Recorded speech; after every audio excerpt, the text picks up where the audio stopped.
বিসমিল্লাহির রহমানির রহিম।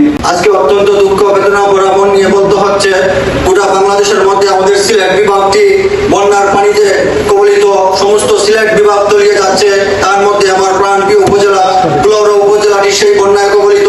এখানে আপনারা যারা আছেন তাদের কাছে আমার বিনীত অনুরোধ, আপনারা আজকে কিংবা কালকে যে কোনো দিন বসে কুলাউড়ার সমস্ত মানুষ আপনারা একটি তহবিল গঠন করুন। আপনারা কয়েকজন মানুষ এগিয়ে আসুন।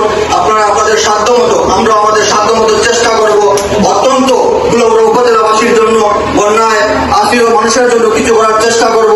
কারণ যারা পানির মধ্যে পানিবন্দী, বন্যায় আক্রান্ত, তারাও আমাদের মা বোন, কেউ না কেউ আমাদের ভাই, কেউ না কেউ আমাদের চাচা, তাদের ভাইয়ে আমরা নয়। আমার আজকে বক্তব্য দেওয়ার একটি কারণ, আমরা এই বন্যার দুর্গত মানুষের পাশে থাকবো, বৃহত্তর কুলাউড়াবাসী পাশে থাকবে।